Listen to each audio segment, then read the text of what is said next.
바디를 가지고 진짜 연구를 해야 진짜 AI인데 이제 AI 연구자들이 연구할 인프라가 갖춰졌고 플랫폼도 생겼고 이걸 더 이상 프로그래밍 하지 않아요. 로봇 개발 방법이 완전히 달라지는 겁니다. 특히 제조업 문화가 돌다리도 두드려 보면서 차근차근히 가는 게 전통적인 문화였거든요. 지금 AI는 반대입니다. 뭔가 해보고 고치고 빨리 수정하면서 개선한다. 불확실한 것끼리 모여가지고 좀 더 확실해지고 안정적으로 가고 그거를 하는 게 지금 중요한 것 같습니다.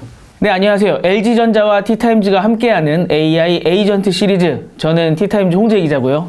안녕하세요. 저는 LG전자의 박철아 연구원입니다.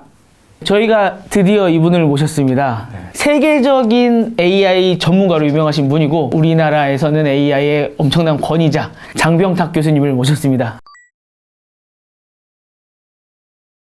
지금 요새 교수님께서 많이 말씀해 주시는 내용 중에 베이비 마인드 프로젝트라는 게 있는데 그 내용이 바로 이 어린 아이같이 이렇게 학습을 해야 된다. 예전에는 전문가 모델이 막 유행하고 있을 당시였지 않습니까? 왜 그때부터 지금까지 중요하다고 생각을 하셨고 이게 어떤 접근법인지에 대해서 좀 설명을 해주시면 좋을 것 같아요. 80년대까지는 아니고 하여간 알파고 이전부터 일찍 저희가 학습이나 이런 거를 보면 정말로 아이들이 태어나서 처음 이렇게 학습해 나가는 과정, 발달 과정, 인지 발달 과정 이런 게 인공지능이 지금 잘 못하는 겁니다.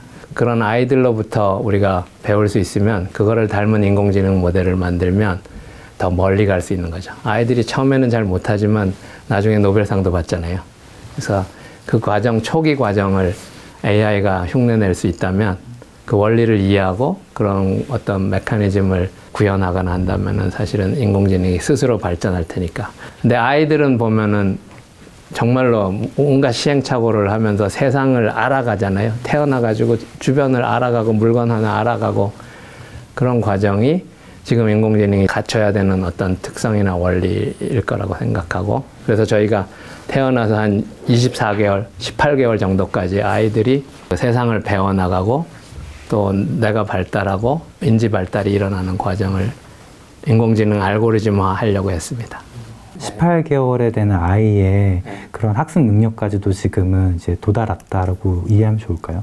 아직은 도달했다고 보긴 어렵고요. 네네. 사실은 어른을 흉내내는 것보다 아이를 흉내내는 게 더 어렵습니다. 어른은 어떻게 하셨냐고 물어보면 되죠. 물어보면 대답할 수도 있고 본인이 한 걸 설명할 수도 있는데 인공은 그게 약간 모라백의 역설이라고도 하는데 어떻게 보면 어른이나 아니면은 전문가가 하는 일을 인공지능으로 만드는 건 상대적으로 쉬운데 반해서 아이들이나 아주 일반인들을 AI가 하는 거는 더 어렵습니다. 아이러니입니다. 어른이나 전문가는 사실은 공부도 많이 해야 되고 많이 배워야 되고 전문가가 돼야 되는데 그거를 기계화하는 거는 상대적으로 쉬운데 아이들이 하는 거 상대적으로 어렵습니다. 왜 그럴까요? 사실 어디로 튈지 몰라요. 너무 불확실성이 많아. 일반 유저들이 웹사이트에 들어오는데 전문가들이 들어오면 무슨 질문을 하고 뭘 찾을지 사실은 알 수 있잖아요. 어느 정도 예측이 가능한데 비전문가, 일반인이 들어오면 사실은 뭐를 질문할지 그게 뭘 의미하는지 해석하기도 쉽지 않습니다. 그래서 AI가 사실은 AGI 요즘은 이제 많이 쓰는 말이 된 제너럴이라는 말을 종종 일반 인공지능 아니면 범용 인공지능 그래서 제너럴이라는 말을 많이 쓰는데 그게 어려운 일입니다. 예전부터도 이제 머신러닝이 아닌 러닝머신이 돼야 된다는 말씀 많이 해주셨고 뭔가 학습을 실제로 할 수 있는 것에 좀 초기 모델이라고 말씀을 해주셨잖아요. 요 지금 모델들이 나오면서 과거와 다르게 어떤 성과가 있었는지를 여쭤볼 수 있을까요? 사실 머신러닝의 연장선상에서 보면 결국은 기계가 똑똑해지려면 지금은 좋은 데이터를 잘 경험을 해야 됩니다. 뭔가 내가 새로운 경험을 하면 정보를 얻는 획득량이 높아져야 돼요. 예를 들면 그러니까 뉴스 같은 거는 이름이 뉴스듯이 처음 듣는 것이 정보량이 가장 높은 거고 놀라운 일이고 새로운 일이고 이런 게 정보량이 많고 학습이 잘 되거나 기계가 똑똑해지려면 그런 데이터를 많이 접할 수 있어야 되는데 지금 머신러닝은 아직은 대부분이 누군가 많은 데이터를 주고 그냥 그걸 어떤 식으로든 소화해서 학습할 뿐이지 기계가 스스로 내가 무슨 데이터를 학습할지 선택하는 거는 아직은 잘 안 합니다. 액티브 러닝이라 그러는데 기계가 스스로 새로운 걸 탐구해야 되고 스스로 선택해야 되고 데이터가 많아도 그중에 골라서 우선적으로 학습하고 이런 걸 제가 연구했는데 그거에 더 나간 버전입니다. 예를 들면은 러닝 머신이 되면 정말로 머신이 돼가지고 이 책상이 이거에 무거운가요? 아니면 누가 레이블 달아주거나 이렇게 알려줘야 돼요. 제가 러닝 머신이 되면 들어보면 안 들리죠? 제가 행동하고 제가 그러니까 안 들린다는 건 제가 느끼는 퍼셉션하고 행동하고 지각하는 게 스스로 터득할 수 있죠. 그러니까 옆에서 누가 안 가르쳐줘도 내가 스스로 할 수가 있는 차원이 다른 학습을 할 수 있습니다. 러닝 머신이 되면. 그런 면에서는 그냥 지금의 연장선상에 명확히 다음 넥스트 스텝이에요. 요새 비슷한 의미로 월드 모델이라는 단어가 많이 나오잖아요. 이제 직접 기계가 이 세계에 돌아다니면서 느껴야 된다, 배워야 된다, 학습해야 된다. 그러기 위해서 이제 신체를 가져야 되는 이 인바디드 AI. 이게 왜 AI 발전에 중요한지에 대해서 좀 더 자세히 설명해 주실 수 있을까요? 인공지능이 다룬 건 지식 문제를 계속 다루긴 했습니다. 지식을 어떻게 습득하느냐의 문제고, 그걸 하는 방법이 이제 학습이라는 걸 통해서 하는데, 학습되는 대상이나 경험의 폭이 지금 같으면 챗GPT는 텍스트로만 거의 학습한 거죠. 그걸로 제한되어 있는 거죠. 근데 우리가 이 컵이라는 걸 제대로 이해하려면 마셔도 보고 소리도 나고 따뜻한 것도 느껴지고 커피 향도 있고 뭐 온갖 이런 걸 통해서 컵이라는 거 하나를 우리가 배운 건데, 지금 챗GPT가 공부한 건 그냥 CUP, 영어로 하면 컵이라는 단어가 들어간 문장은 어마어마하게 다 공부했죠. 제가 지금 하고 있는 말도 녹음돼가지고 텍스트화되면 챗GPT가 읽어서 컵에 대해서 또 떠들겠지만, 컵을 한 번도 제대로 이용해보거나 만져보거나 컵은 물 마시는 거라든지 경험하지 못했죠. 진짜로 중요한 건 세상 속에서 컵을 경험도 하고, 인간은 그렇게 배운 거죠. 그래서 컵이란 단어만 들으면 저희는 암묵적으로 이미 다 너무나 자명하게 컵에 대해서 다 아는데, 그래서 우리가 착각하기 쉬운 거예요. 기계가 정말로 사람 같다고. 물론 사람을 닮은 부분이 상당히 있고 이해한 부분도 지금 어느 정도 있다고 볼 수 있는데, 큰 틀에서 보면 실존주의 철학자들이 주로 얘기한 것처럼 세상 속에서 존재하면서 세상을 체험하고 체득하고 해서 지식을 인식론적으로 내가 가져야 세상을 이해하고 세상에 대해서 서비스도 하고 기계가 똑똑해지는 거죠. 멀티모달이 나오면서 어느 정도의 감정도 담겨질 수 있는 거잖아요. 디지털상에서만 활동을 하더라도 꽤 많은 거를 얻을 수 있을 것 같거든요. 이 디지털만으로는 도저히 이 인간을 쫓아올 수가 없는 건가요? 궁극적으로는 다양한 감각들이 디지털 세계에도 아마 구현되고 할 테니까요. 근본적으로 굳이 따진다면 철학적인 입장으로 보면 몸에서 나온 거고, 이게 체득, 체험한 거를 무시할 수는 없는 것 같아요. 그 의미가 도대체 무엇이냐, 의미 같은 거를 따진다고 하면 AI는 기술이, 특히 IT 기술이 계속 발전하면서 그런 게 계속 실세계를 닮아가긴 할 거니까 가까이는 다가갈 거는 같습니다. 인간 같은 기계가 나타날 수 있느냐, 그 다음 뭐 심지어는 기계가 의식을 가질 수 있느냐, 결국은 이런 문제로 부딪힐 텐데, 사람 같은 의식을 가질 수 있느냐, 자유의지가 있느냐, 이런 건 여전히 제가 보기엔 몇백 년 동안 적어도 논의될 것 같습니다. 철학적으로. 왜냐하면 과거 몇천 년 해왔는데도 답이 안 나왔거든요. 그러면 이 AI가 에이전트화 돼서 로봇에 실려서 인바디드 돼서 이 세계를 배워갈 수 있는 역할을 하려면 결국은 아까 말씀해 주신 것처럼 이제 오감이 들어와야 되고, 그러면 그 정도 교수님이 원하시는 정도까지 가야 되는 상황에서 지금 현 상황이 어디까지 왔고, 그 다음에 이게 불과 한 2년 전과 비교했을 때 원래 2024년 5년에 이 정도일 것이다 라고 생각했던 것과 또 비교했을 때 어떤지, 이런 것들이 좀 궁금합니다. 로보틱스 같은 게 연구가 그동안은 정말로 느렸습니다. 특히 이제 커뮤니티가 나눠져 있어요. 기계공학이나 소재공학 하시는, 특히 제조업 특성이 강한 분야에서 주로 로봇을 연구해요. 소재나 기계 소자를 만드시는 분들 중심으로 로봇 연구가 지금까지는 이루어졌는데, 지금부터는 AI가 반대로 발전했기 때문에 두 개가 결합되면 로봇 같은 게, 적어도 AI 연구자들은 그게 필요합니다.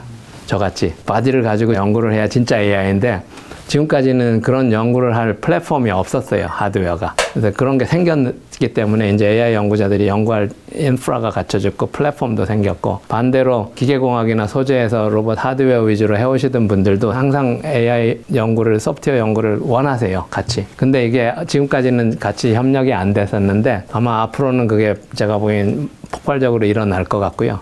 왜냐하면 그 두 개를 할 수 있으면 AI 임팩트는 어마어마합니다. 기술적으로도 지금까지 로봇을 만드는 게 어려웠습니다.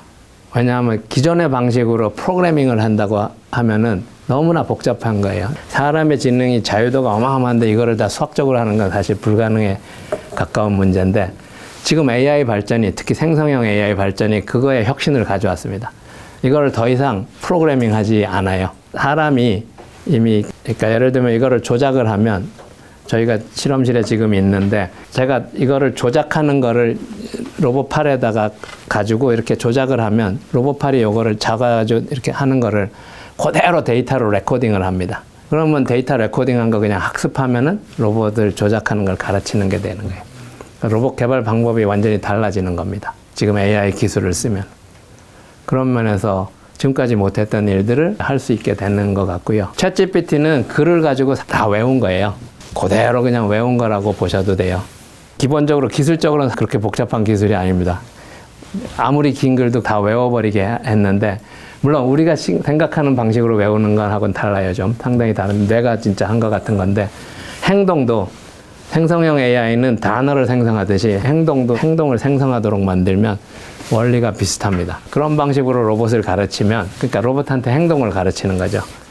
그러면 로보틱스 발전이 훨씬 빠를 거고 지금이 이제 그런 시기인 것 같습니다. 예. 기존의 LLM과 유사하게 똑같이 이걸 물어봤을 때 지금 답한 거랑 다음에 답한 거 약간 다르잖아요. 네, 그것처럼 네. 얘도 컵 집어봐 했을 때 로봇이어도 이렇게 집을 때도 있고 막 이렇게 집을 때도 있고 어떻게 다 달라질 수 있는 건가요? 달라질 수 있겠죠. 그 부분을 제가 보기에는 두 가지로 해석할 수 있는데 물을 때마다 다른 답변을 한다는 게 응용에 따라 조금 다른 똑똑한 거죠. 저희도 실제로 그렇잖아요. 이제 너무 달라지면 이 얘기하다 저 얘기 완전 거짓말쟁이고 말도 안 되는 이런 부분이 분명히 있기 때문에 그 다음에 아주 정확해야 되고 정도의 차이지 사실은 사람도 그거 있는 거거든요. 옛날부터 연구실에 우리 학생들한테 맥주 한 잔 마신 AI를 개발해야 된다 그랬어요. 아니면 커피 한 잔을 마신 두 개가 다른 거. 맥주 한 잔, 두 잔, 세 잔 마시면 평소에 안 하던 얘기도 하고 창의력도 생기는 거고 이제 도가 지나치면 엉터리가 되는 거지만 그런 것처럼 아니면 커피를 마시면 또 정밀해지는 거고 그런 것처럼 약간 지금 AI가 그런 거에 간 겁니다. 그 hallucination 정도를 사실 조절할 수 있거든요. 없게 할 수 있습니다. 근데 없게 하면은 약간 바보 같은 거죠. 그냥 기계일 뿐이에요. 근데 너무 과하면은 이제 문제가 될 수도 있지만 제가 보면 인간의 본질인 것 같아요. 어쩌면 필요악일지도 모르겠습니다. LLM에서 할루시네이션 저희가 막 판가름도 되고요. 헛소리 하네라고 생각을 하는데 걔가 인바디드 AI로 됐을 때 할루시네이션은 어떻게 치환될 수 있나요? 줄겠죠. 어쨌든. 그래서 제가 계속 얘기하는 게 바디가 있어야 되고 멀티 센서리한 게 중요하다는 건 그런 정도가 줄어들 수 있죠. 저희가 지금 이렇게 만나가지고 표정도 짓고 제스처도 하면서 이렇게 보는 거하고 그다음에 뭐 이메일 문자로만 하는 거하고 아니면 전화하는 거하고 다 다르잖아요. 지금 AI는 제가 보기에는 그냥 이메일로 서로 주고받는 커뮤니케이션 아니면은 아직은 줌 회의하는 정도까지도 안 간 거고 더군다나 거기서 저희가 줌 회의만 해도 많은 경험 있으실 텐데 별거 아닌 것 같지만 상대방이 하는데 제가 얘기 끼어들고 이게 싱크가 안 되는 경우 많이 혹시 경험하셨나요? 별거 아닌데 예, 얘기하세요. 그래도 표정도 보고 하는데도 정확하게 지금은 저희가 그러지 않잖아요. 분명히 거기도 갭이 있는 거예요. 그런 미묘한 거여서 어쩌면 느끼기 어려울지도 모르지만 그런 부분이 다 그러니까 할루시네이션에 포함된 거죠. 저희가 이제 생각하는 AI 에이전트라 하면은 2025년에 나올 것 같다라고 하는 것들은 뭔가 애플리케이션 내에서 제 역할을 대신 해주거나 좀 어느 정도 뒷단에서 제가 시키지 않아도 미리 해놓고 있다가 제가 물어보면 바로 답변을 해주거나 그런 에이전트 서비스가 나올 것 같다라고 다들 기대를 하고 있잖아요. 일반인들이 기대하고 있는 그 AI 에이전트란 무엇이다라고 한번 좀 정리를 내려주시면 좋을 것 같습니다. 에이전트는 사실은 인공지능 분야에서 한 90년대 초부터 인공지능 에이전트, 인텔리전트 에이전트, 인텔리전트, 소프트웨어 로봇의 개념입니다. 약간 에이전트 자체. 사람도 에이전트. 그 다음에 bot이라는 말을 쓰잖아요. 인터넷. 그게 에이전트 개념이었습니다. 이미. bot이라는 말이 지능형 에이전트, 소프트웨어 로봇, bot 이렇게 해서 써온 거고요. 그거의 연장선상인데 지금 보통은 뭔가 자율성을 갖고 목적 같은 것도 갖고 자율적으로 뭘 하고 그 다음에 또 하나가 보통 에이전트가 대행해주는 에이전시 스포츠맨이나 연예인들 에이전트를 운영하고 계신 대행사 같은 데죠. 약간 그런 개념이 깔려 있습니다. 나를 대신해서 뭐를 해주는 소프트웨어 로봇. 이런 형태가 지금 얘기하는 AI 에이전트고요. 그래서 뭔가 목적지향적이고 자율적으로도 하고 그런 부분 대행해서 해주고 자동으로 그런 개념이 포함됐으면 아마 다 AI 에이전트라고 할 수 있는 것 같습니다. 그럼 이 AI 에이전트가 이전 시대랑 이제 저희 살고 있는 이 방식을 바꿔놓는 차별화된 특징이라고 해야 될까요? 이 AI 에이전트가 왜 그렇게 중요한 거고 뭘 그렇게 바꿔놓을 수 있는 겁니까? 방금 예를 들면 연예인들 에이전트를 생각해 보시면 될 것 같습니다. 그러니까 바쁘기 때문에 뭐 일정 같은 거나 뭐 스케줄 아니면 여러 가지를 다 할 수 없잖아요. 그러니까 에이전트한테 다 맡기는 거잖아요. 나를 대행해서 다 해주잖아요. 그런 개념이니까 상당히 유용한 건데 90년대도 그런 개념이 있었는데 왜 지금 와서냐. 제가 보기에는 어쨌든 커뮤니케이션 하는 게 챗 GPT 이런 걸 통해 인공지능의 언어 능력이 상당히 발전한 게 큰 혁명인 것 같습니다. 왜 혁명이냐면은 지금까지는 우리가 기계를 쓰려면 컴퓨터를 쓰려면 사람이 기계의 언어를 우리가 공부했어야 돼요. 프로그래밍 하기 위해서. C, 자바 뭐 이런 기계 프로그래밍 하기 위한 물론 저같이 컴퓨터공학자들이 쉬운 언어를 만든다고 만들었는데 마치 영어나 한글 같은 그럼에도 불구하고 프로그래밍 언어를 저희가 배웠어야 되는데 지금은 기계가 사람 언어를 배워버렸죠. 저희가 그냥 우리말로 뭐뭐뭐뭐 해줘 무슨 그림 그려줘 뭐 계산해줘 그러면 우리말을 알아들으니까 반대 쉬워졌죠. 그러니까 이제 에이전트 같은 거를 좀 더 제대로 만들 수 있는 쉽게 만들 수 있는 기반이 오히려 마련돼서 특히 커뮤니케이션이 중요하니까요. 일을 시키거나 아니면 그걸 대행하고 한 결과를 다시 우리한테 얘기해 줄 수도 있고 그런 부분이 그러니까 기술 발전이 보면 경우에 따라서는 별거 아닌 것 같은데 이게 한번 됨으로 인해서 다음 일이 되게 쉬워지는 부분이 있는 것 같고 지금 AI가 약간 그런 변환점인 것 같습니다. 그러면 이제 AI 에이전트를 도입하거나 그걸 기반으로 서비스를 하려는 어떤 기획자나 기업이 있다면 고객들이 어떤 행동을 자연스럽게 앱에서 했는지 어떤 패턴을 갖고 있는지 이런 것들을 갖고 있는 사람이 훨씬 더 유리한 위치에 있겠네요. 그렇겠죠. 결국은 데이터 경험을 먼저 축적해서 그걸 학습한 사람들이 그 전에 있을 수 있는 시행착오를 미리 줄인 거고 아니면 비효율성을 미리 줄인 거니까. 그래서 AI를 도입하는 데 있어서 가장 큰 교훈은 빨리 해보는 겁니다. AI 자체가 학습을 통해서 시행착오를 그러니까 학습이라는 게 시행착오를 통해서 오류를 교정하고 스스로 개선된다. 제가 이렇게 말씀드리는데 중요한 거는 스스로 계속 개선하는 거거든요. 옛날하고 방식이 달라진 겁니다. 엔지니어들도 그러니까 설계 특히 제조업 문화가 제가 다양한 인더스트리를 보면 그게 강한데 돌다리도 두드려 보면서 차근차근히 가는 게 전통적인 문화였거든요. 지금 AI는 반대입니다. 뭔가 해보고 고치고 빨리 수정하면서 개선한다. 분야마다 그게 물론 어느 한 가지가 항상 답은 아닐 것 같아요. 그래서 베이비 마인드 사실 연구를 한 이유가 그런 거예요. 가장 없는 상태, 초기 상태에서 아무것도 완전하지 않아요. 아이들이 행동도 제대로 못하고 시력도 좋지 않아요. 아직 태어나서 시력 불안정한 불확실한 상태에서 제가 중요하게 생각하는 원리는 모든 게 불확실하지만 불확실한 것끼리 모여가지고 좀 더 확실해지고 좀 더 확실해지고 안정적으로 가고 이 원리가 가장 중요한 원리, 정말 지능의 중요한 원리인 것 같은데 그런 원리를 찾기 위해서 베이비 마인드도 연구한 것처럼 지금 사업화도 약간 그런 거죠. 전통적으로 생각하면 이거 다 되고 완전히 완성도 있고 다 테스트하기 전에 론칭하지 않아. 그렇게 하면은 경쟁력에서 지금 뒤져질 것 같거든요. 불안정하고 불확실하지만 시작을 하면서 어떻게 보완할까? 아니면 그거를 어떤 방식으로 옛날 알파 테스트, 베타 테스트 하듯이 어떤 방식으로 할지를 고민해서 그거를 하는 게 지금 중요한 것 같습니다.